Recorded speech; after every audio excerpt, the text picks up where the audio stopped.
And then whenever you're ready, give you open line. Okay. I'm waiting to see us on YouTube here. There we are. Okay. All right. Hey, guys. Question for you. What do Ferris Bueller's Day Off, Crocodile Dundee, Aliens, Labyrinth, Stand By Me, and Top Gun have in common? Jim Henson. Nice hair. That, and they were all worse than these upcoming picks. Today on Ferris Bueller's okay. Ferris Bueller. You know, You killed the car. If after a week he'd have a diamond. Don't have a diamond over the intro. Welcome everyone to another episode of Press B to Cancel, your favorite podcast that's better than all the movies that I listed. Right? Well, we hope today so. we are Maybe in Zimbabwe. Yeah. So today we are dedicating this episode to Cthusiast Jeff, and we are talking Claire Obscura the entire episode for like 4 hours. 4 hour spectacular. Yeah. Actually, guys, we already did that. That's fine. How about we talk 1986? How about we talk our picks for Game of the Year for 1986? Anyway, I'm Sinistar. I'm your host today. I'm not alone. I'm joined by two of my good friends. Jake, how are you today? I'm doing great. This is an episode in particular I've been waiting for 5-6 years since they started Press B to Cancel. This is the day I get to talk about one of the best games of 1986, and I can't wait to share my experience with you guys because I know you guys love my pick. I know it's both your runner-up and your Game of the Year. No, I have two picks. I have two. Awesome. And Wolf, how are you today? I'm doing pretty good. Wife is making some applesauce, which I'm excited about. Oh, nice. So, What's the line from applesauce. what's the line from Jay and Silent Bob Strike Back? Applesauce, bitch. I don't remember. It's been a long time since I've seen that one. They make fun of Goodwill Hunting. I don't like the sound of them apples. Oh, yeah. Yeah. Anyway, okay. That is not a movie. Wait, that is not a movie from 1986. Anyway, why don't we go ahead and, okay, for those that are unfamiliar, we are picking our choices of Game of the Year for a year, not this year, but a year. And this year is 1986. And we generally do this in a runner-up and then our pick round robin. And so we're going to go ahead and start. Wolf, we should say that it's 1986 according to Moby Games. So if you don't like the year and the game linking up, you can blame Moby Games. Don't blame us. This is just the format we chose with, and we're going to die by these rules. Yeah. Honestly, it makes it easier for us because there's releases in Japan and North America and this, that, and the other. And we just say whatever year Moby Games lists as the first year, that's what applies. So, yes. Okay. All right. Wolf, why don't you go ahead and tell us your runner-up? All right. We're going to go toward the end of the year to a big surprise Sega Master System game. Somebody had to. With Alex Kidd in Miracle World. I absolutely love this game. I have never beaten the Master System version. I always get stuck somewhere in the latter half. But I mean, this was a cool game at the time because, before this I was used to Mario, Ice Climbers. My cousin got Alex Kidd and I tried that and I was blown away. I was like, holy crap, this is way better than Mario and Ice Climbers. Alex Kidd, really? Better than Mario? Yeah. Wait. I can absolutely go along with better than Ice Climbers. Sure. It probably has an actual hitbox detection. There is that, yes. And I'm also going to go with it's better than 8-2 in Mario. Well, I both have their hockey stick elements to them, but Alex Kidd, it kind of blew away Mario in terms of things you could get, secrets, stuff like that. Because in Mario, a secret is usually either just a warp zone where you skip most of the game, or you just go into another room, maybe find a one up, maybe find a mushroom, fire flower, usually just coins, right? So the secrets in Mario, while they're satisfying to find, they're not often as um rewarding as one would hope. Mm. Alex Kidd doesn't have nearly as many secrets, but they are all really rewarding. You skip entire levels, but it's like not the whole game, just an alternate path through that level that skips you through other stuff that was hard.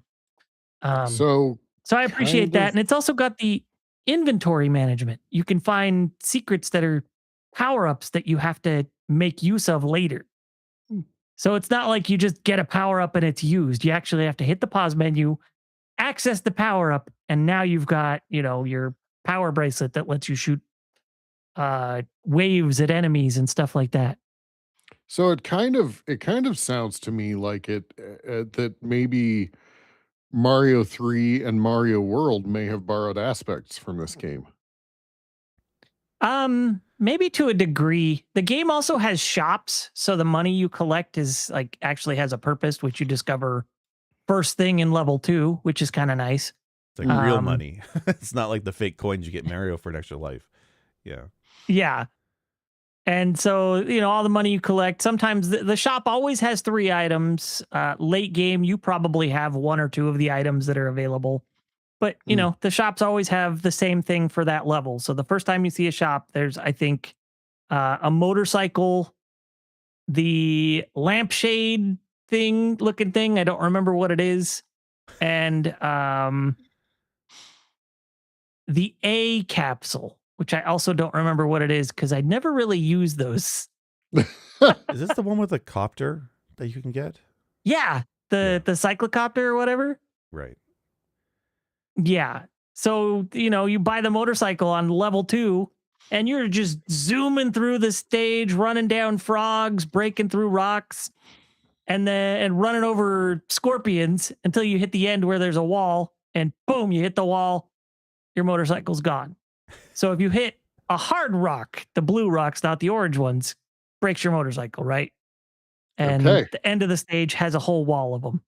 Boom, done. Now you get to experience I think Sadness? I think it's the first boss where you play Jonken against your enemy.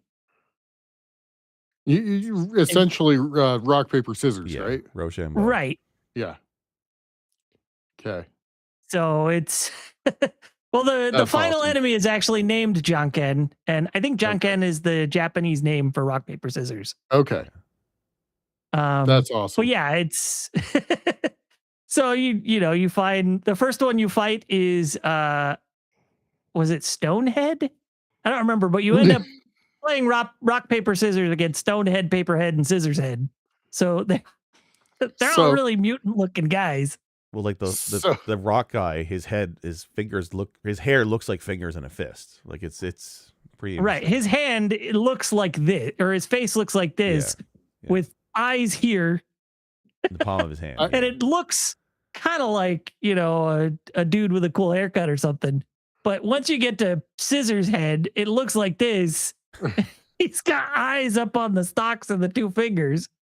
So when you said Stonehead, the first thing that came to mind was that line from Guardians of the Galaxy, or 1 or 2, whichever. It's like, so you woke up one morning and you thought to yourself, Taserface would be a cool name. Translation. Yeah. That's awesome. Yeah, like I love this because it transitions really smoothly between sections of levels too. In the first level, you have both platforming and dropping down through the cliffs until you hit the bottom, where you fall into water. Boom! Now you're in a swimming segment. Same stage. That's cool. Yeah, I'll say that this is 86 is when the Master System first came out in North America, right? I don't recall, but Probably. Yeah, so this is like when you compare this to Nintendo. I mean, obviously Nintendo won the console war for that generation, but the Master System had some really pretty looking games. Like this is a very colorful game, good variety of enemies and sprites. I forgot about the vehicles. I remember the copter, but I forgot about the motorcycle. Just definitely a lot more variety than Mario. I mean, I still like Mario more, but Alex Kidd is definitely a fun game to play, and especially go back to. I think this got a remake recently too. I want to say. And for the audio Somebody listeners, gets bingo. yeah, Wolf just ran to a shelf. You've got the remake. Alex Is it Kidd good? Miracle World DX. Yeah. I liked it a lot. It got the it's kind of like the Dragon's Trap remake, the Wonder Boy Dragon's Trap remake, Right. Yeah. where it's all HD and pretty and neat looking. It did, I think it added a little bit, not too much, but just a few stages. And then weirdly, it doesn't have the actual original game in it. It has an approximation of the original game. Okay. So I guess he couldn't just use the ROM. He had to remake the game Like the old sprites, though. to Still. include. Yeah, it's all the old sprites and everything, Weird. but it plays a little bit differently because it's remade in a different engine. I wonder if they I wonder lost if the he- code. I wonder if he like went and took the sprites, frame by frame and just extracted them from the original game to use them. Yeah, maybe. I don't remember what he ended up having to do, but yeah, I thought that was really strange that that's how it played out. Yeah. It's definitely a good pick. I'm glad you picked a Master System game because Yeah. I think not a lot of folks give that system the due that the credit is due. There's a lot of fun, great games in that system. There's a few I was almost thinking about. Surprised you didn't pick the Ninja. Because that was also 86. And I know you love Yeah, that one. I think I like Alex Kidd a little bit more than the Ninja. Yeah. One of these years we'll talk Xbox 360. There's a system that we don't give its due. Yeah. I really want to talk about the 360. Yeah. Nice. Great pick. Anything else to say about it? No, I think I've pretty much said all I wanted to say. Oh, you know what? I think one of the reasons I never beat this game is I think it's possible to hit a certain point, and if you don't find the items necessary, you get sent back to have to do certain segments again to find those items. Oh. Because you actually, the first castle you come across, you have to find a letter before you leave the stage. And I think you can still leave the stage without finding the letter, but then you end up having to circle back and do that again when you get to the point where you needed the letter. Gotcha. That's like Interesting. Ghost and Goblins. I feel like type that's what's situation, happened to right? me in the past. Yeah, where you loop around. Or it's like Sierra Adventures where you can totally screw yourself without knowing it right off the bat. Yeah. You didn't move the rock 2 inches at the beginning of this game. Yeah. Nice. Well, I have not played any Alex Kids, so someday I probably should. I'm kind of a geek for Alex Kidd. I also, to a lesser extent, I liked Enchanted Castle on Genesis. What is it? The Alex Kidd and the Seven Stars, I think is what it was called. I think so. Was yeah. one of them. Yeah, that one I really liked. Shinobi World is a very different type of game. It has a little bit more of the Sierra aspect to it, where you Okay. have to like find certain things to progress while you're in the castle. I Okay. remember at one point having to order a pizza over the phone. Is this Earthbound? I think that was Shinobi World. I don't Yeah. remember, but That's pretty awesome. that's one of the Alex Kids. It's a very bizarre series of games. That's But I pretty always awesome. love when I see Sega put Alex Kidd in something else. Yeah. You know, Sega announced a bunch of stuff last year, right? That like rebirthing their old IPs like Golden Axe and Crazy Taxi. They did not mention Alex Kidd. I wonder if that's something they might bring to No. the table in a few years. No Alex Kidd, no Fantasy Zone. Yeah. Fantasy Zone's the other one too. Yeah. Like both of those, and they're being neglected. Hey, you've gotten lots of Blaster Master. You've gotten lots of that. That is true. Yeah. Sorry, I always mix up Thunderdome and the game. 2 games enter, 1 game leaves. Yeah. Was that movie in 1986? Anyway. No, that's the. I don't think so. That was the 90s, or 89 or 90, I think, for the last one. Yeah. Tina Turner one. Yeah. Yeah. Awesome. Well, good pick. Good pick. Well, Jake, why don't you go ahead and move us on to your Well, 1986, we had a whole circus of games back then.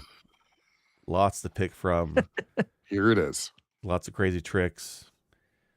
And when I was going through that list on Moby Games, trying to find my games, I had to go through a lot of hoops of fire, you could say, to pick one. But there'll only be one runner-up, I think, for the year. And for me, that runner-up is Metroid for the Nintendo Entertainment System. Let's talk about Metroid. Is it the best in the franchise? Obviously not. Am I picking this because Metroid 4 Prime just came out? Possibly. That's the keyword CO, people.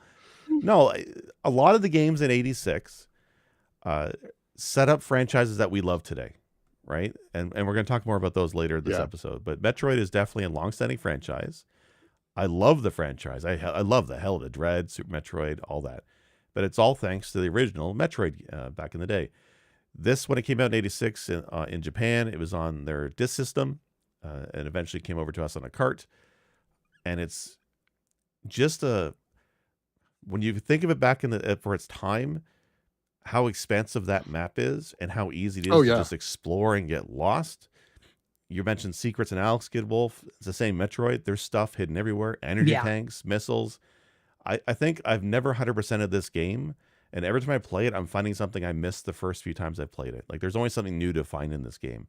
And they're all like this, and all thanks to the original. Do I wish that some of the sections didn't look quite as samey? Sure. But I mean, that's the limitations of the Nintendo back at the time. Yeah. But I love the different zones. I love how you have the bosses, Ridley and Kraid. I mean, you could technically take them in different orders if you wanted to. Obviously, the last zone with Mother Brain is classic. That whole boss fight where you have to break the tank with missiles and shoot Mother Brain and then have to escape the planet when the time limit before it blows up. I mean, that's amazing. It's epic. The epic, the atmosphere, the music, like right from the get-go when the game starts and like Samus just phases in that familiar tune plays.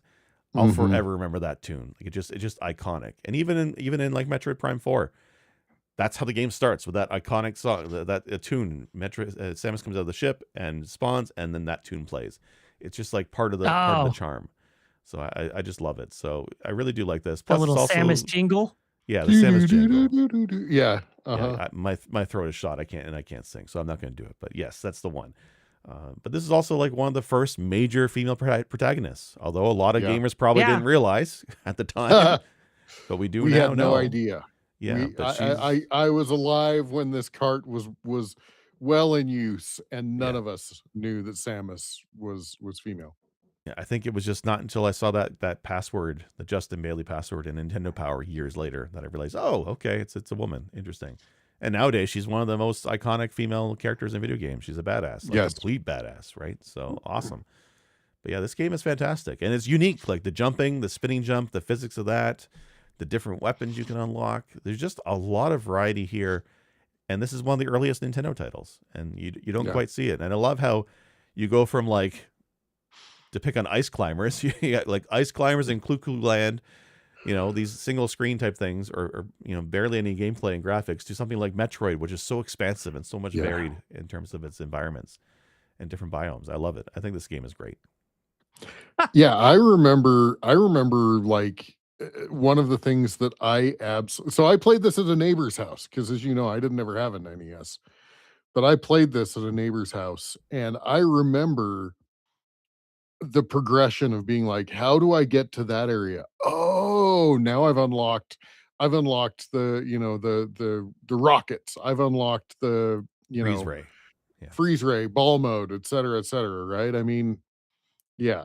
So yeah, this game was crazy for its day.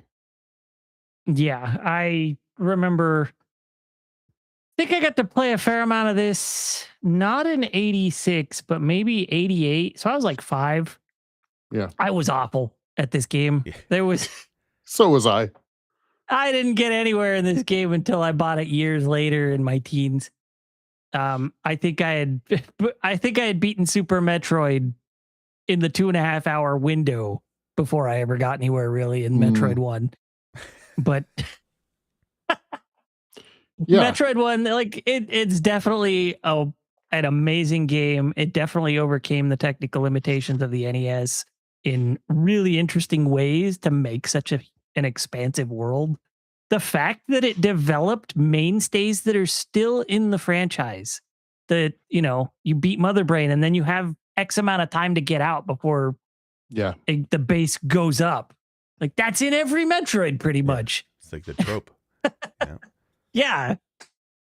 And like So, I mean, I think that's great. I also love, I didn't know this until just now, but apparently the Justin Bailey code was not on purpose. Really? No, it just, nobody really knows what it is, but it just so happened to be a code that generated Samus in the swimsuit with a bunch of stuff already. I mean, obviously somebody coded this. But Nintendo has outright said that they did not intend for that to be a thing. Like it wasn't, Okay. it just managed to pass the checksum validation and result in that output.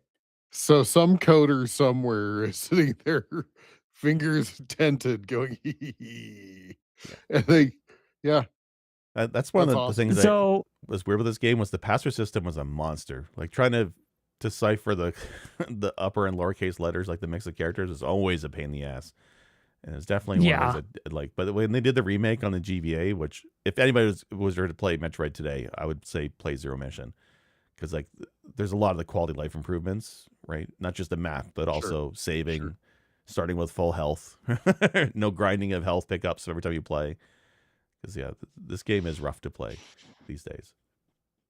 Oh yeah, it's Yeah, definitely. Nintendo hard, right? It's 1980s Nintendo hard, So yeah. but No, I this mean, is a this great game even was the source of a lot of music that is still mainstays in the franchise. Like you said, the Samus jingle, the Brinstar theme, the Norfair theme, like these are still there and they've been there since the NES. Like that's wild. Yep. Yeah, the music and sound effects in this game are fantastic. I mean, this really did. There was another game in 1986 that we may or may not get to. It also, if we don't get to it, it may end press B to cancel. We'll find out. But really pushed the limits of the NES for sure. What's neat too for me is Metroid is that there's almost the storytelling without the dialogue, right? I mean, a lot of games back then didn't have that, but when I look at Metroid games today and they try and shoehorn dialogue and narrative into it, I don't like it. I want my Metroid games to be this. I'm all for first person and fancy graphics and all that great stuff, but I don't want to hear Samus talk. I don't want dialogue. I don't want a computer AI telling me where to go. I want just that you're the lone bounty hunter in the middle of nowhere and you're just experiencing that. That's what I like. I like the atmosphere of Metroid. And I feel like sometimes they drift away from that. That's why I like Dread so much. Dread was pretty good. Even though it had a little bit of narrative in there, it still felt like this, the classic, Yeah. The way that Dread handled it though was pretty cool because it was like all in made up language. So yeah, I like that too. I thought that was really neat. Yeah. Dread's terrifying. It's well named. And stressful. Yeah, that's kind of what I mean is like those whatever the acronym things, man. Emmys. Yeah, the Emmys. Oh, holy crap. It's like, okay, I'm going to go take my blood pressure pills so I can play this game. Yeah. No, it was a great pick. Fantastic. Yeah, it pick. is. And I don't think anybody's going to complain that it's on the list, even if it's running. No. So awesome. Well, anything else to say about Metroid? No, I just it was this close to being one of my picks. Okay. nice. I would just say that this is the kind of Metroid I get excited for. I really hope to see more 2D Metroid in the future that are like this. I really hope that we get a sequel to Dread and not have to wait 10 years. So we'll see. Yeah. Yeah, for sure. All right. Well, then I guess it's up to me to give my runner up. And I felt like I was jumping over lions, and I felt when I was Are we making gonna my fight decision- over the game of the year pick? Says there. We got a closeted know it. fan over there. You know it. No, my runner up is Ice Climber. No, just kidding. Just kidding. My runner up is Bubble Bobble. Okay. And That's a good pick. yeah, well, for me, it's all about the memories too. This is another game I Mhm. played at my neighbor's house. The same system that I played Metroid on. I also played Metal Gear on that same system. I also played the first Blaster Master. I also played, so that was my experience as I went over to my neighbor's house to play Nintendo games. And Bubble Bobble was epically good multiplayer. Like Yeah. Bubble Bobble Yes. was okay single player. It's an okay game single player. But when you get the 2 players, oh, it is a joy to play. The music is iconic, that circus type music almost, Yeah. right? You know I love it. Yeah. Yeah. The fact that it has these unlockables that are unexplained until you kind of figure out what's going on with the letter bubbles, right? That come up and you pop Oh, the letter yeah. bubbles, and all of a sudden they start populating on your screen. You're like, what the hell's going on here? What do they Um, do, actually? I just thought it was for I think they're score. I think They they're give you a 1-ups. continue, right? Yeah, a continue Oh, or a 1-up or something. okay. Yeah. Because it's extend. Yeah. Well, extend, and then can't you also spell out Nintendo? I thought you could spell out Nintendo. No, I think you're confusing it with RC Pro Am. Oh, okay. Okay. But anyway, so the whole concept behind this game, it's very simple. It's a platformer. Oh no, it is. Okay. It is just an extra life. Sorry. Okay. It's a platformer where, very much like Dig Dug, instead of pumping up and blowing up your enemies, you capture them in bubbles. They float up toward the top. If you can touch them before a time period, you send them off the screen and they're done. And basically you have to remove all of the enemies to complete the level. And it's stupid simple. Then the level transitions. And even that level transition is iconic, right? Watching the screen transition and your character fly back toward their starting position, Yeah. So, Yeah, this game is pure nostalgia for me. yeah.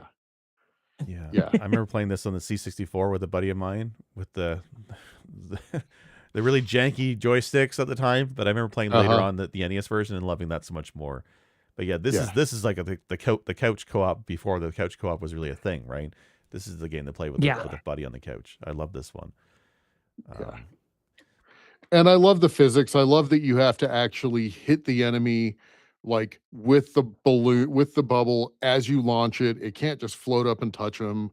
I mean, it's got these rules that make sense in just this like intuitive manner, Yeah, I always found it interesting that it's certain points of a hitbox on Uh-huh. the dragons are what pop it. It's got to be the claws, the feet, Yeah. or the spines, right? You can't just Right. face smash them because they just move if you do that. They just push. Oh, is that Yeah. is Yeah. that real? Is that legit? Uh-huh. Yeah. Oh, Yeah. I didn't realize that. Okay. That's Yeah. pretty cool. Uh-huh. I also I've we're played a currently- lot of Bubble Bobble. Okay. And we're currently watching a level, for those that are listening, we're watching a level where they have the little water bubbles. And I love those because as soon as you pop them, they basically take everything that's like fruit and whatever and basically run it down the level and collect it kind of at the bottom. It's really cool. Although I'm not watching it, I'm not seeing it collected. Oh, it moves you. That's what it was. Didn't the it arcade? grabs you and any enemies what that are along the way, and just enemies get flushed away. You get dragged down through the Yeah. level as the water goes and dropped to the top again. That's what it is, and that's how you can pick up all the fruit, or whatever is like, as long as the fruit's in your path, right? Right. Yeah. So, yeah. Oh man, and just when they all get piled up, I just watched one where they were all piled up, and you just all of them go at once. It's just so good. Anyway, Yeah, this one's a lot of fun. uh, And this also led us to getting games like Snow Brothers, which is one of my favorite yes, arcade games. I love Snow Brothers, very similar in style to this. It's, again, yeah, thanks to the impact of something like, Bubble Bobble. Yeah, this is a good one. and Yeah, it then is. I have beaten this game. I think it's, if I remember right, it's 99 levels. I think believe it's so. There's the 99 boss at the levels. end, right? Yeah. I think it's And 99 with the boss on 100 or something, or maybe the boss yeah, is just on 99. and I love that the boss is just this gigantic version of the, you know, yeah. And you have to pop the lightning bolts to kill the boss. hmm You remember that? The lightning bolts float up and you have to like pop them and have them fly across the screen at the correct time. So, Yeah. yeah. So wild. Yeah, I had to Yeah. pull up in the I video for the people watching because I forgot about this fight. yeah. I've never Uh-huh. beaten this game. I'm not very good at Yep. it, but I do love it. But how radical is this to have a boss in the game like this? You're so used to playing a game in a certain way, and then it throws a curveball at you right at the end with the boss, and this Right. lightning bottle. And the lightning bubbles, right? Yeah, Like you've that's never funny. used the lightning bubbles. Anyway, I love it. So strange. Yeah. That's No, pretty cool. this game is epic. I would love to have a maybe there is a modern remake. I don't think I've ever paid attention, but I'd love to have a modern remake of this game. So, I think Yeah, there I don't was, know. wasn't That's there? I know it's been re-released, yeah. but yeah, I don't know if it had a remake. Now I'm curious. It had a sequel. I know that. The Yeah, Rainbow it Yeah. Kid, had I Bubble wanna Bobble say. 2, Rainbow Islands. That's Yeah. the one. Um, yeah, I don't know. No, I don't think it has had one. Well, it's rife for one. Let's go. Well, because the characters got reused or repurposed for Puzzle Bobble, right? That Yeah. puzzle game, Bust a Move, which is great. So I know they're there. Yep. But yeah, I don't Bust think a they've Move's ever done so a good. game like this since. That's a Yeah. shame. This is a pretty solid game. Yeah. Bust a Move is another game that's great. So, Yeah, yeah. I love that one too. Excellent. Looks like Well, supposedly there was Bubble Bobble Plus. And oh yeah, I see. It does look a little different. It's like given some depth. It still looks like the same type of gameplay, okay. but the artwork looks like it has a little bit of depth, and it looks like it's new level designs and maybe different Interesting. sprites. I want a modern remake that I can play 2-player with a buddy on the internet. That's what I want, right? That would be awesome. Yeah. Now I wonder if it's on Steam. And then you can do the let's play together. Yeah. Yeah. Well, while you're looking that up, I think it's a solid runner up. I think everybody's going to know my game of the year here in a few minutes, but Marvel there Madness was construction also set. That's right. That's right.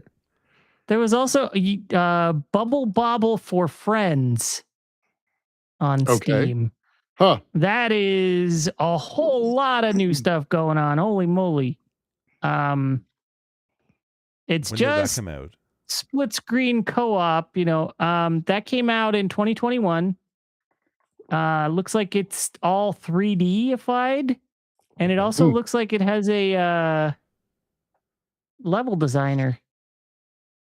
Interesting. There it is. It kind of Marvel looks Madness like Bubble construction set. Bobble done the way Mega Man Powered Up was done. Okay. I do Okay. like that one. That's interesting. Huh. Yeah, I mean, Well, I we're will in a have to world where check you it out. have Pac-Man getting remakes, right? If you can do a Right. gritty reboot of Pac-Man, give me the gritty reboot of Bubble Bobble. There you go. There you Yeah. go. Divinity Bubble Bobble Edition. They're acid bubbles. And the monster's flesh burns off the bones. Yeah. It's the little dinosaur statue just in the desert. Awesome. Well, so yeah, that's my runner up. You That's guys a good have pick. anything else to say about Bubble Bobble? Nope. No, just All a right. solid pick. This is a great one. This is the Well, couch thank you. co-op of NES days for me. Was playing this. This is a great one. Yeah. Yeah, for sure. For sure. And for me, it was sitting on the floor because the couch at my neighbor's house was way farther away than the cables on the controllers. That's right. So Yeah, that happened a lot. Yep. Awesome. Well, just same order. Why It would don't be we my turn go- again. Yeah. Sure. Why don't we go with your game of the year for a year 1986? All right. This one is one of my favorite franchises of all time. I've missed a few of them. It's had its awful entries, it's had its amazing entries, but it all started here with the original Legend of Zelda on There the it is. NES. There it And is. oh man, that was such a good game. It's so cool just how much blind exploration there is, right? It's literally just like they gave you a little poster in the game box that showed you how to get to level 1 and maybe where level 2 was. And then a bunch of the map was just empty. I guess they intended for the player to sort of draw it in themselves. Oh, interesting.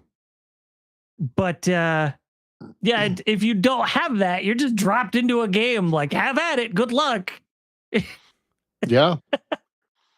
The only experience I had with this was my brother and I took piano lessons at the same time, and the piano teacher's kids had this on their Nintendo. So I literally got to play it for like a half an hour every couple weeks. But I do remember the Epic Gold cartridge for sure. Yeah. Yeah. Fun story. I actually found a gold cartridge in a dumpster once when I was a kid. I was like 7 or 8, and I would go dumpster diving in our apartment complex's dumpsters. Nice. And I found one, and I was so excited, and I took it home, and it didn't work. Oh, Hence why I was in the dumpster. Probably. Yeah. Yeah. That's Yeah, I now- wish I had still kept it, Yeah. though, because that would just be cool to have.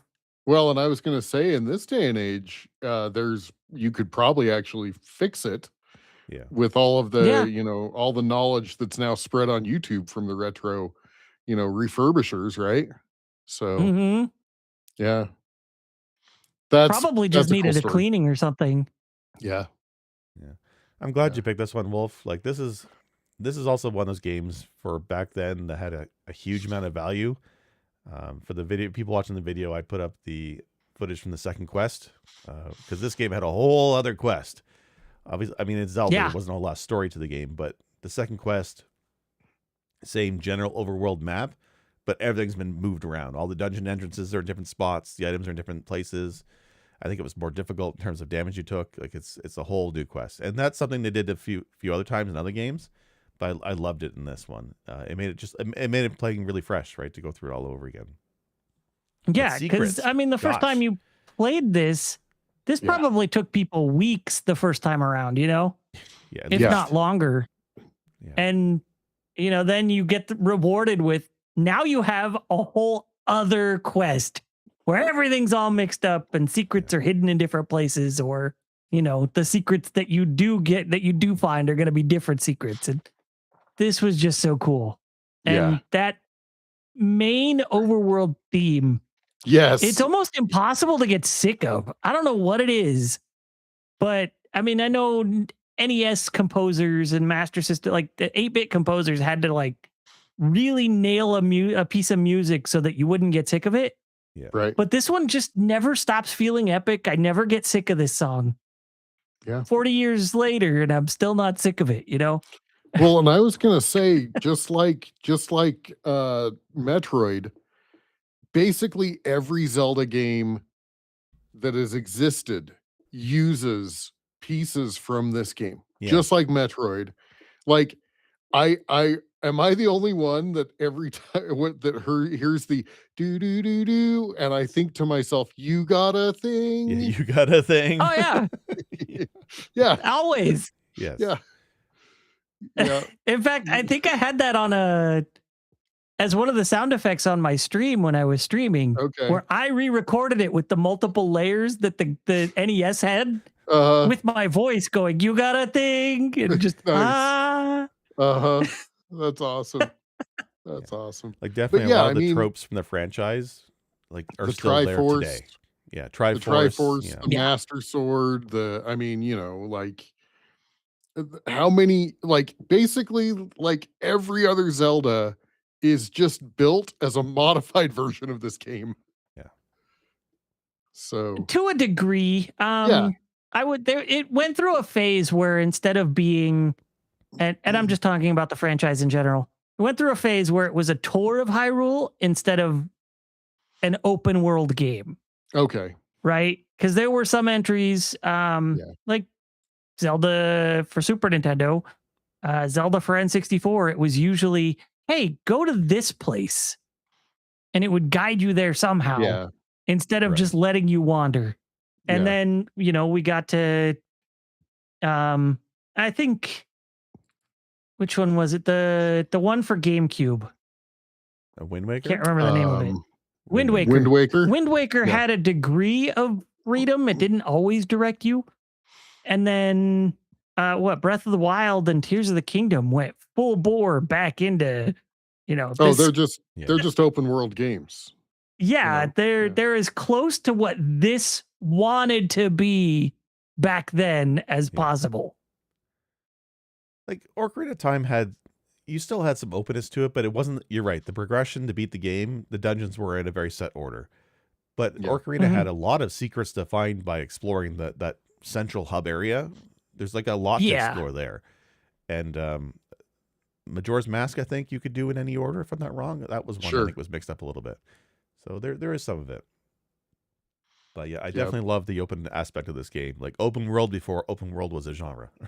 Before Ubisoft screwed that, we had Nintendo doing this. And just, I used to make maps as a kid for this. Yeah. I was one of those kids who had graph paper and made maps. I love how in the NES game, there's just that blank gray box in the corner of the screen that tells you roughly where you are, but nothing about the terrain. Right. That's hilarious. Right. Yeah. But yeah, I do love this one. Yep. I always thought it was funny that gray box didn't even have a sort of grid look to it, so you'd have an idea of where you are. It's just like, no, you're in roughly this box over here.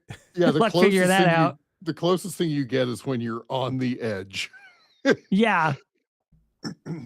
Yep. No, well, and how many of us thought that you were playing as Zelda for a good portion of this game? Right? We didn't know. Just like Samus, you're like, this is Zelda. Wait, Samus I was one of those weird Zelda's kids. Yeah. Anyway, who would read manuals sometimes, so I knew it was Link. Yeah. Well, did Ganon convert all of the Mushroom Kingdom into blocks that you destroy? No, he just took Zelda in front of Impa, I think, and so Impa was like, "Link, help Zelda." Yeah. Yeah. No, that is a great game. I love Zelda. Yeah. So speaking of the manual thing, that's one of those things that I wonder if they did it on purpose and they were trolling the players or what. But in the manual for Metroid, Samus was described as a he. Mm-hmm. I think they just didn't know, I think is what it was. I think the people who did the American translations for NES games were doing things so quickly and on a tight timeline. When it came to the manual, they were just throwing it together, right? It's the same thing when they got somebody to make the box art for these games. They didn't pay attention. They just did whatever looks cool. Yeah. Mega Man has a pistol. Yeah, he's just got a gun. Just give him a Glock. That's all he needs. Make it blue. Just the guy. I know we were talking about Zelda, but I have a fun story to tell about Metroid. Okay. So when I was we were still in high school. My friend and we'd talk a lot on the phone after school, as teenagers do. And a lot of times he'd be watching his nephew. And one day his nephew comes up to him and goes, "I want to play Lionhead." He's like, "What is Lionhead?" And I, without missing a beat, I went, "It's Metroid." He goes, "What?" And I was like, "Look at the cartridge. Look at Samus. She looks like a lion head." Kind of. On the cartridge art? The NES box art. The Yeah, old I gray see it. box art style. Sure 'cause- enough, that's what he wanted to play. But I Okay. remember thinking that as a Okay. kid, that she had a lion head. I can see that. Yeah. Yeah, these sports Huh. are so abstract. Well, Yep. actually, my daughter, like, because she'll come down here and play games on the arcade machine behind me, and I got everything on that thing. And the other day, she asked me, "I want to play the game with the dragon." I'm like, "What? Which one? which one?" Yeah. She was talking about Super Metroid, because the opening of Super Metroid, you fight Ridley. Ridley's the Oh, dragon. I'm like, "Oh, okay, I get it." You got to tell me, Yeah. say Metroid. Otherwise, Daddy's not going to know. Right. Yeah, because right now behind you, it's Dungeons and Dragons, Is it? Oh, Tower of whichever. Yeah. yeah. Anyway, It's oh, either, it's Tower of either, Mystara or something. I think so. Yeah. it's either the dragon game or it's the racing game with the mommy and the daddy. And I'm like, "What?" And then found out that was Outrun. Oh, Yes, mommy That's and funny. daddy. Yes, that's what exactly their relationship for sure. Uh-huh. Yeah. I don't That's think they're awesome. that far along yet. Yeah. No, Legend of Zelda. That was the one that I said if it's not on our list, it might end our podcast. Because I think if you're going to say 1986 and somebody doesn't pick Legend of Zelda, then it's all over. So Like, when I looked at that list, I know I jokingly said at the beginning of the week, "Oh, it's a trash year. There's nothing to pick." There's only one game that we really want to pick. But then I went through in depth and like, no, there's actually a lot of starts to franchises we love today came out in this year. Yeah. So it's a good year. yeah. So I was But right. I want to say, internally, I think Breath of the Wild was even prototyped using the NES style Zelda, Yes. which is absolutely mind blowing. That's pretty crazy that they did that. I love that. Yeah. No, it's very cool though. Well, you know what? It's good though, because sometimes when you're trying to look at, when you want to refine your gameplay, I feel like some modern games, they just don't have that refined gameplay that we had in the classics. So what better way of testing things out by putting it in a purposely restrictive format to see if it holds up. And I guess Yeah. it did, right? So it's awesome. I'd love to play that. I would like to see them do an official Breath of the Wild remake in this. Yes. It would be really rad. Yeah. That Oh, would and be I'm awesome. gonna shout it out, because anytime we mention Legend of Zelda, there is a very, very cool ROM hack. It's called Ancient Dungeon, and it takes this game and it makes it into basically a roguelike. It's a randomized dungeon. You get coins, you get items, the whole bit. It's a fun way to play that's Legend cool. of Zelda. Yeah, it's really cool. Nice. Well, awesome. Holy crap, that's awesome. So for We have a those giant listening, gold cartridge. yeah, those listening, It's a Wolf book. just grabbed a book that's laid out in a case and is gold like the cartridge. Oh, even has the back, caution on too. the back. Yeah. That's so cool. I love this thing. And the little grip point, the striated grip point, and Yeah. that's So very this cool. was going to make it onto my list. Yeah, that's true. That's fair. That's fair. Awesome. Well, anything else we want to say about Legend of Zelda? No, just a classic. No. It's Okay. it is a classic. Yeah. Yeah, if you haven't if you live under a rock, you haven't heard of Legend of Zelda. So, actually you probably have, because there's probably somebody under the rock saying it's difficult to go alone. Take these. Yeah. It's somebody under the rock with rupees. Yeah. Exactly. Awesome. Well then, Jake, why don't you give us your glorious? I know. It's I hope it's not. I really it's hope been it's so not. long. Every time I bring this game up, nobody wants to talk to me about it.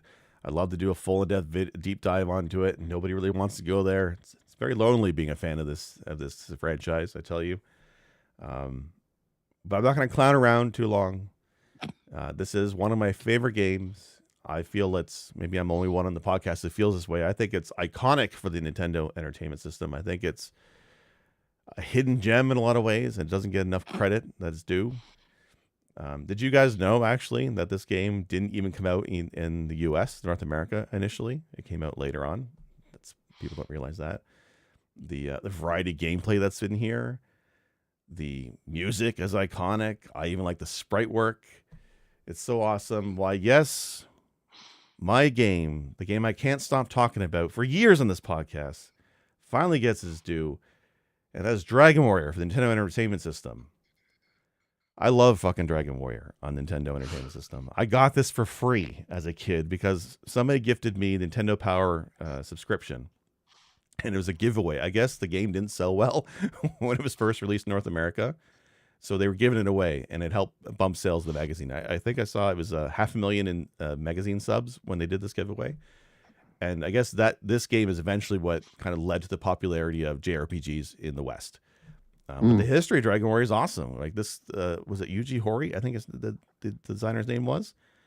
He was a huge fan of Western RPGs, which back in the early 80s was Wizardry, Ultima, right? The PC Western style RPGs. A lot of it had the throwbacks to D&D.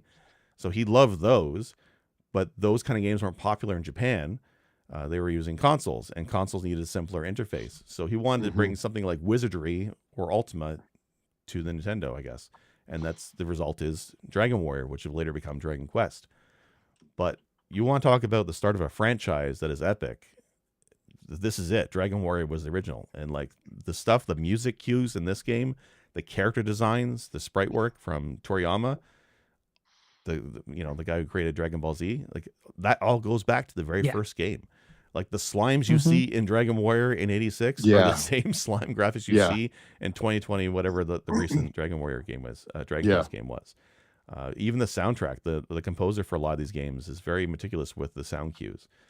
Half the reason I liked Dragon Quest Builders so much a couple years back on the Switch is because it was using all the sound cues and sprite Easter eggs of the first Dragon Warrior game, which I grew up with. I kind of fell off this franchise over the years. I've kind of always wanted to go back, but there's something about the original that kind of always hooked me. It is very, very dated to play today. For those who have not played this, it's a JRPG with one character. I think the initial plan was to have more, which we'd see in Dragon Quest 2 and later on, but they couldn't do it in the first game. But you're still you're a warrior, but you still have magic and spells and all that kind of stuff. But like just the act of like opening a door, opening a chest, taking the stairs, you have to go through a menu, and it feels very much the PC roots, right?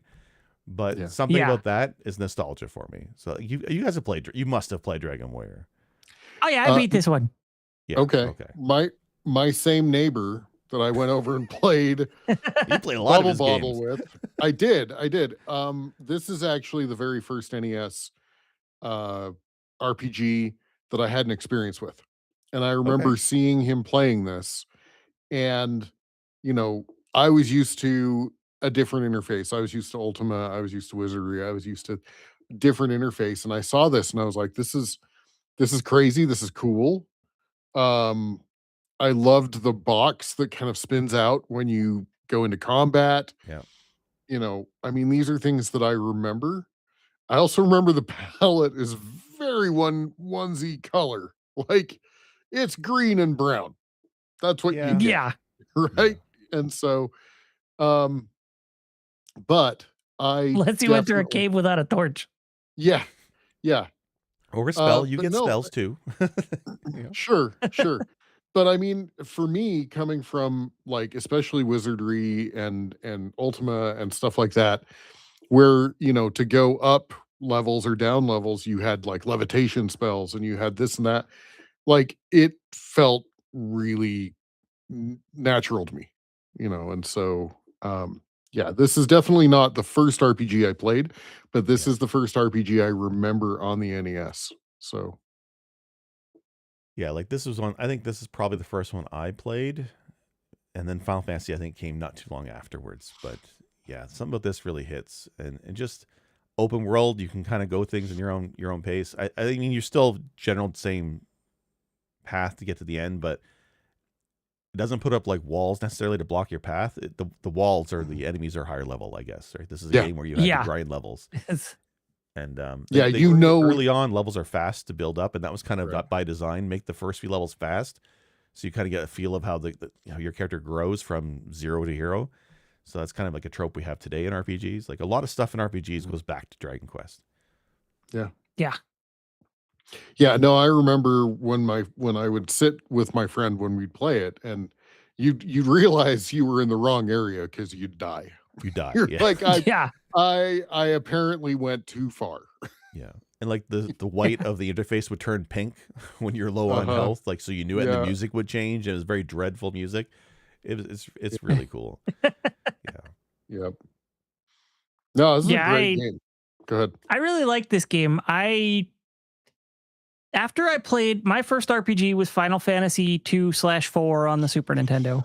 And after I played that, I was like ready to consume RPGs, right? Yeah. We had a used game store at the city over that I would go to from time to time. And after I discovered Dragon Quest, I picked up the first one. So I think in the same month or two, I picked up Final Fantasy 1 and Dragon Quest 1. So I played through Final Fantasy, and then later I played through Dragon Quest. And playing through Dragon Quest after all the later RPGs that I played was definitely different. Step down, maybe. But I didn't hate it. It was interesting. It made you think differently about how you played it, since it was one character and he was his own support group, you know? Yeah. I am the tank, I am the DPS, I am the healer. I do all of it, and I have to manage when I do it. Yeah. Because I get one turn before they all do their stuff again. Yep. Yeah. No, this game definitely has memories for me. Even though I'm not an NES kid, I remember it because of going and playing it. Yeah, and it just recently got a remake, a 2D HD remake that it's on my list to pick up probably when it goes on sale, and mostly just nostalgia. I just want to see how they've changed it from the original, because they have to change some things. Yeah. Like, can a game like this actually hold up in 2025? Like a single hero in a party by himself with spells, a little bit a little bit of magic, and just going through. And I heard it does. I heard they mostly left it faithful, but they added a couple new things. But yeah, I do want to check it out. I hope that there's some creature comforts that they've brought to it that exist in more, like not current, like I don't want it to become an action JRPG like most things are now, but I would hope that things like, hey, I have to use the stairs, hey, I have to use the door, hey, I have to, like, let's reduce the number of menu buttons to Yeah. just interact. I want an interact button, Well, assuming it's the Octopath No, engine, it's not. It's not? different. No, I'm pretty sure it's not. so they're just calling it the same format, but it's a I think different engine. so. Well, you know what? Actually, they're all the 'Cause same in company now, Octopath- right? Hold on. Yeah. In Octopath, when you obviously you walk upstairs, that is that. Yeah. But through doors, like when you walk up to a door that you can open, you do have to hit the button, but that's about it. It's Yeah. not like you open a menu door.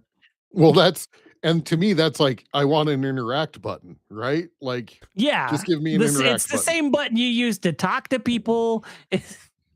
Exactly. Actually, you're right. It is the same I would engine. think. Okay, so yeah, it's probably I kind of want to play the HD 2D remakes of Dragon Quest 1 through 3. One, because Dragon Quest 1 is the only one I've ever actually played all the way through. Yeah. I know bits of some of the others, but I want to play these. So I might do that after I play through the Octopath games while I'm still in that format. Okay. Maybe I'll There you jump to go. Dragon Well, Quest. like 3 when Dragon Dragon I'm gonna call it Warrior because that's what I grew up with. When 3 was coming out, I remember reading Nintendo Power and seeing the guides and whatnot and the story bits because it's a prequel to the first game, and there's callbacks to the Mhm. first game in the third game. Like there's towns that are in both, right? Mm. So I always Ah. wanted to play Dragon Quest 3 as being the prequel, but every time I go to try it, I'm like, well, maybe I should go play the first 2 games. And then I never do, or I never get very far because they are quite lengthy games. But I think the Sure. upgraded engine would probably draw me back to trying it again. You know, there's It's no always- Claire Obscura.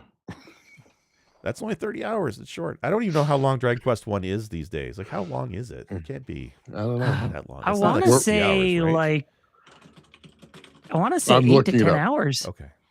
In my mind palace. I'm In your looking mind it up. palace. 'Cause, yeah.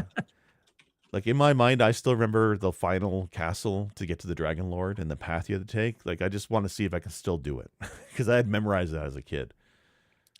Dragon Warrior is 7 to 12 hours for the main story. Really? Oh, I was That's- close. yeah. I said 8 to 10. I Yeah. thought it was like why do I think it's If you want 40-hour to game? if you want to complete 1 and 2 together, because they've Okay. got that here, it's 25 to 35 hours for 1 and That's 2. short, huh? Yeah. Oh, maybe I should play it then. I always thought they were much longer. Yeah. Interesting. Okay. That is a great pick. That even has, like I said, that has memories for me. So Yeah, if if I'm being honest, I think I enjoyed Dragon Quest 1 more than Final Fantasy 1. See, I like both, but for different reasons. They're both really solid games. 1 has a better world building and all that, but I feel like, well, Final Fantasy 1, but Dragon Quest 1, I feel like just had a better flow. It didn't have the frequency of enemies and the grinding and back and forth and all that. So I think Dragon Quest was a smoother game experience, oddly. nice. Well, that's awesome. Anything else to say about Dragon Warrior / Dragon Quest 1? If it's 8 hours, I'm playing it. That's pretty much no brainer. I didn't realize it was that short. It's been There that you long. go. Maybe I was just that bad at the game as a kid. You know I what's mean, funny is I actually bought Dragon Quest 11 to play on Steam, and my intent is to play it 2D.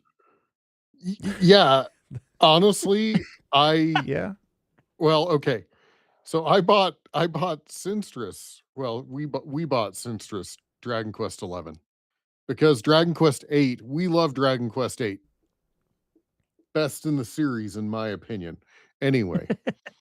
And so when the Switch had the new one, we bought Dragon Quest 11 and I borrowed the cart and I basically had the plan to play it 2D through as well.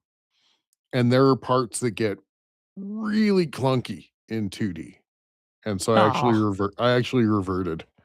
So, but you may be more willing to put up with that than I am. So, yeah. Does it still have the voice acting in 2D and all that? I don't remember. It's been Hmm. a couple of years since I played it. I'll have to check. I have the cart somewhere. Yeah. I'll have to check. I'll get there eventually. I have it on Steam. It's just it's in my Okay. list of gotta play it and haven't touched it. I do love that it has a 2D mode. I do love that it has a 2D Yeah. mode. What an Easter egg. Just take the Yeah. entire game and make Yeah. it a 2D version of it. Because you could switch on the fly, couldn't you? Yeah. Yes. That's Yes. crazy. I think that there are like points in the game that are like the save points that also let you switch, if I remember right. Okay. I think that, but I could be misremembering and it could just be a menu option. But I kind of think it's you get to a place and you can save and switch. So, yeah. Yeah, that's more likely. Yeah. Anyway. No, good pick. Good pick. Well, I guess we're to mine. My game of the year. Well, Jake, my game of the year for 1986 is Circus Charlie. No, see, you can't do that. And I'm going to tell you why. You can't do Circus Charlie because that is a game that transcends the year that it was released. It is better than 1986. That, my friends, is game of the decade. So when Press B is done, our ongoing series of every year is game of the year, we're going to start doing game of the decades. And I'm going to fight hard for Circus Charlie to be the game of the 80s. So I'm going to save my battle for the 80s episode that's coming. All right, well, you've convinced me, so I'm gonna pick something different. Thank you. Okay, for those that are absolutely going to be 100% flabbergasted and surprised, Bard's Tale 2, The Destiny Knight, is my game of the year for 1986. So the video that we put up, for those that are listening, we're putting up a video. The video that we put up is from the remake or remaster, whatever you want to call it, that you buy. It's called the Bard's Tale Trilogy. It has 1, 2, and 3, and it is the best way to play it. And the reason why is because it basically, just kind of like what I was saying with Dragon Quest, it does a lot of the creature comforts, especially things like auto mapping. And there is a place in my heart for grid paper and mapping when I was, 11, 12, 13. And I was willing to put up with that. And I was willing to, I'm drawing and all of a sudden you have an unknown teleport and you continue your map and you're like, wait a minute, this is bigger than the grid that it's supposed to be. What happened? Right. I mean, and so there was a lot of backtracking and all of that. And those are things that I loved when I was 11, 12, 13. Yeah. 14, 15, 16. Yeah, I mean, let's be honest. Through high school, I loved doing that stuff. But as an adult, it's like I want a game to honor my time, and the remaster honors my time. So anyway, this is the second in the series. Is it as good as Bard's Tale 1? Not quite. And really? Okay. It's one failing. So there's a series of puzzles that you have to do at the end of dungeons. They call them snares. You have to do these snares, and there are a couple snares that the design was just genuinely stupid. Like, to the point that you're like, whoever designed this was having a laugh. This was a laugh to them. And so otherwise, it is better than the first one. It went from 1 town to, I believe, 6 towns. There's a forest in the middle. There's larger dungeons. There's more complex dungeons. There's a greater quantity of spells. This is okay. So this is one of the things I love about my experience with early RPGs is my spells came in the form of a spell book, right? I mean, when we're talking the manuals that you got with these games, like I'm showing on the page, like the list of spells, that's just one set of pages. And so you added an entire class of magic user to this. You added spells to each magic user class. It's a great game. It's a faux 3D, right? It's one of those where it looks like it's 3D, and when you move forward, it does a little transition to make you think you're moving forward, but it really is just grid based. You're on a grid, yeah. Yeah, it's all grid based. The progression system's awesome. You have to go to a review board, and when you have enough experience, it's not just you don't just level when you hit your experience level or your experience quantity. You have to exit whatever you're doing, go to the review board, pay the money, pay for the spells, etc. This is old school hard. Even points in the game, you don't regenerate magic points automatically. So how do you get them back? Is it sleeping in a tavern type of thing, or no? You go out and you pay the Magic Emporium guy to replenish your give you energy your spell points. Yeah. Okay. Now that said, I want to say I think it's hilarious that you don't just get stronger by doing things. You got to go pay someone to look you over and be like, yeah, okay. You qualify. You gotta go good. get that DMV rubber stamp You're good. You gotta pay your union Hey, dues. why don't you go to spend the an Department of hour? Monster Vanquishing. Yeah. Why don't you go spend an hour in the gym and we'll decide if you're all right? Yeah. No, I understand it's very silly in that aspect, but I mean it's kind of that old school difficult RPG.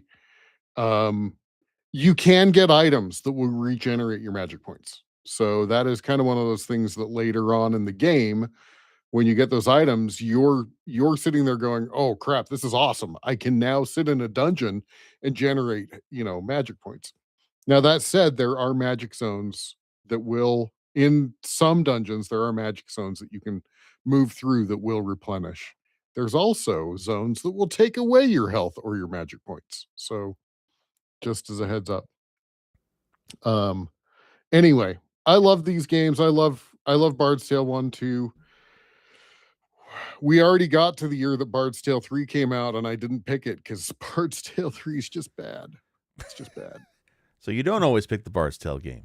No. See, Sinister is a man of refined taste. If a game is trash, he'll trash it. Yeah. Yeah. So anyway, Bard's Tale 2. Honestly, pick up the trilogy. It's on GOG, it's on Steam. Pick up the trilogy, play the first two. I think you can. It's either $15 by itself or it goes on sale for $15 all the time. Anyway, I'm not gonna lie. There 15. is that nostalgia where, like, what if I did play the original with a piece of graph paper or or Excel sheet and was just doing the old fashioned way? Because that's Right. where the longevity was as a kid playing these games, is how long they were. It's because you're doing things by hand, step by step. Yeah. But realistically, you're right. Automap is such a huge thing for this. It's wild to think what we used to play as kids. Yeah. Well, and I don't feel bad about doing the automap or using the automap. You can Yeah. turn it off, by the way. You can set the system to old school hard in the remake. Right. But Becky Heineman, who sadly died just weeks ago, honestly, Yeah. who helped found Interplay and participated in these in the production of these games. She said they wanted automaps, they just couldn't fit them on the discs back in the day. Oh, interesting. And Oh, wow. so, yeah. Yeah. So I kind of don't feel bad about the automap because they wanted it, they just could never get it until So yeah, That's who's interesting. surprised about a Bard's Tale game? And me. Not at all. It's Yeah. I have one quick honorable mention we should probably throw out there. We don't have to talk about it very much. If anybody else has one. all right. Oh, I already picked my honorable mention, Circus Charlie. Circus Charlie. We're gonna save that for game of the decade. Honorable mention is Castlevania. That was the other one that I almost picked. That is a good one. Yeah. So I think if Chard was here, I he would thought probably about pick that. Yeah. Mario 2 and It's the lost I know, levels, though, I know. right? No, I I think think- that's Super Mario Brothers 2. No, is it? Is it not? Is it Lost Levels? I think Did I read think that it's wrong? Japanese Mario 2 is what came out in Ah, 86. So, which fuck that game. I've been trying to play that for something else. Yeah. And I'm having a hard time. You think A2 is bad? All of Mario 2 is bad. Oh, All of it. I've watched people do Lost Levels and it just fuck no. No, it's bad. oh yeah. That was 87. Doki Doki Panic. Okay. Yeah. Yeah, but yeah, Yeah. Castlevania is a great one too, and that's another start of the franchise. That's another franchise I kind of hope we get. Konami eventually goes back to, but the original is real good. I do like that game. A game I never beat it. It's on my list of games I always wanted to finish. And Yeah. on the franchise I've always wanted to start and work through is Ultima. Yeah. That came So out beefy this one. year. Wait, the first one? which Which one? Ultima was earlier than that? No, I believe it was 86. 1981. There was a release in 86. They put it in a box. It used to come in a sleeve. Oh, You want to play the Weird. 1986 version anyway. So, but yeah, Okay. Oh, it's Yeah. recoded and re-released. Okay. that's what you want. You do want to play that. I though. saw that in Moby Games, and I was like, oh, I didn't know that started in '86. Yeah. Wii games. That No, makes it- sense that it would have started earlier, though. Yeah. In fact, the original Richard Garriott worked in a computer store and got the computer store owner to agree to sell his software. And Richard Garriott's mom drew the art for the cover. Oh, really? That's awesome. That's Yeah. great. That's Yeah. funny. And it was in like Ziploc bags. So yeah. Yeah. Well, good games, Anyway, man. Yeah. the 1986 release of Ultima is the one you want to play. So I would guess that's the one I have on GOG. So probably, yeah. Yeah. No, I mean this game this year, I mean, if we're gonna say honorable mentions, like Sylphid came out, Arkanoid came out, just it really was a genuinely good year. So Tetris. Tetris, yes. Nope. That's a trap. What? That's Moby Games trap. Oh, Don't. That's is that a Moby Games That's trap? the Windows DOS version of Tetris. You're not talking. You don't want that Oh, one. yeah. Okay. No. You don't want that Ah, one. okay. Like the 85 is when you had the very first Russian Tetris on the Okay. Electronica 60 or something, that Russian computer. That's 85. And then Okay. NES and Game Boy ones were later on. So yeah, that's Moby Games. Fuck Moby Games. You know hate what's that we not a use it Moby sometimes. Games trap though is Jackal. Yeah. The arcade. I never one? played Jackal. Jackal's pretty good. You never played Jackal? I love Wait, Jackal. That Is game that is the so much is that fun. the helicopter game? Jeep. No, Jeeps. that's the one where you're Oh. driving around in Oh, a Jeep, shooting up No, tanks and yeah. like rescuing POWs and driving around and taking them to the helipads and dropping them off. I want to say rotating joystick. I in the loved that arcades, game. I think Akari Warriors. that definitely had the rotating joystick. Yeah. Atari Warriors is good too. Yeah, 86 was good. It's Yeah. as I said, I slide down the beginning of the week. I'm like, that year sucked. Like, no, I'm very wrong. There's a lot of good games in 86. Now I gotta Yeah. go look at 85. So Right? Well, let's see. Wolf, you said you were 3 in 86? Yes. Okay. Yeah. So we're definitely getting to where you played them later in life. You played these games later in life. Yeah. Like Alex Kidd, I might have played in that year at one of my cousin's houses because weirdly, I had I had 3 different family members that had Master Systems. Like they jumped Okay. on the Sega train instead of the Nintendo train, wild. which is wild. yeah, Yeah. Probably because of one of my uncles, because he was more a tech hound. So he went for the Master System instead of the NES. So I'm sure that informed Yeah. this household and this other household that had my cousins. So I didn't see a Sega until the Genesis. wow. like a No, the buddy of mine Master had System that I have might actually is one of those ones that I played in childhood. I bought it off of one of my cousins Oh, when I was like Nice. 20. yeah, a buddy of mine had one. And I played a little bit at his place, but it was always a Nintendo. But I remember Devil Dragon. I remember Safari Hunt, which the Safari Hunt was also 86. That was another one. The Snail Maze game was 86. So there's a lot of stuff on the Master System I remember because that's the year it came out, and it was new. It's definitely an interesting system.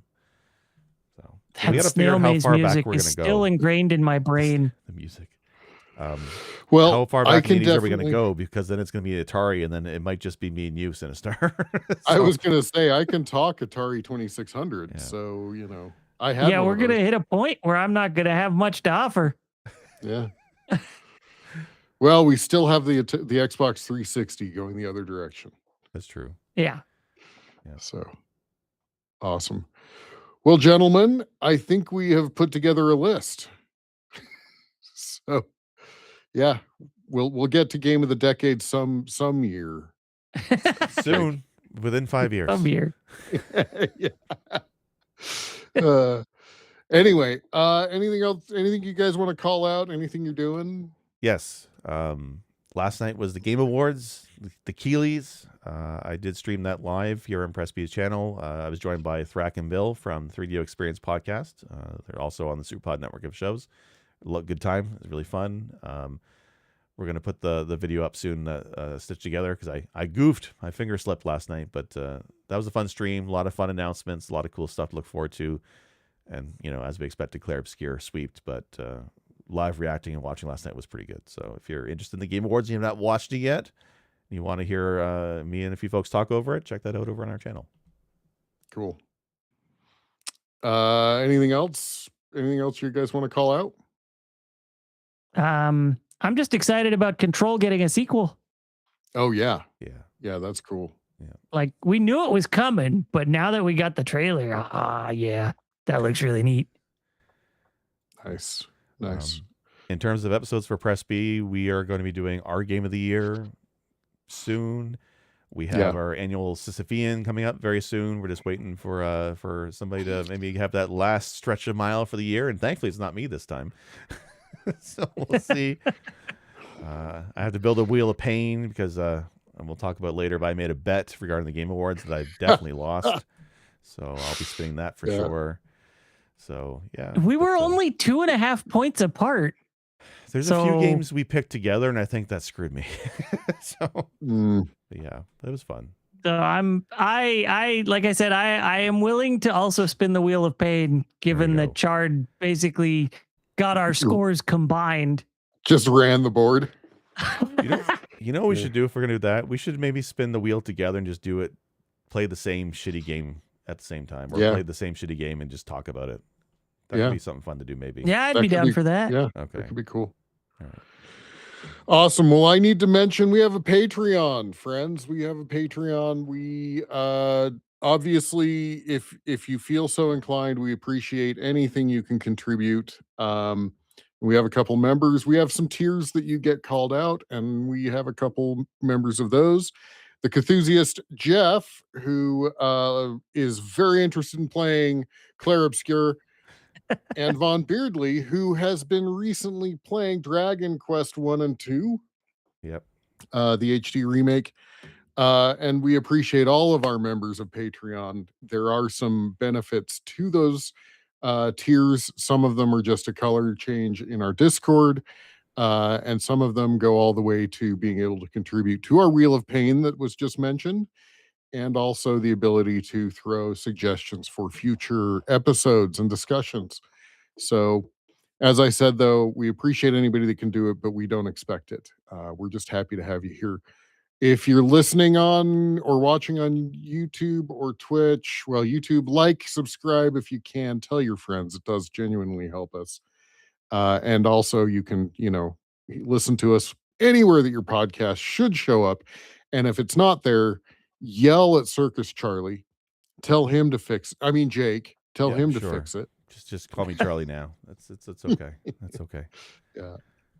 And then we are also members of the Superpod network, which last night Jake was hanging out with Bill and Thrack from the 3DO Experience, which is just one of the other members of the Superpod network. Superpodnetwork.com is where you can find all that info, and you can find us over at pressbtocancel.com or pressb.org. I think I did the spiel. I think I got it all. You did. Better than me. Hey. I've been listening to NPR, so I've been anyway, I appreciate you guys. Thank you for being here. Everybody listening, thank you, Wolf and Jake, for having the chat with us. And until next time, this has been Press B to Cancel.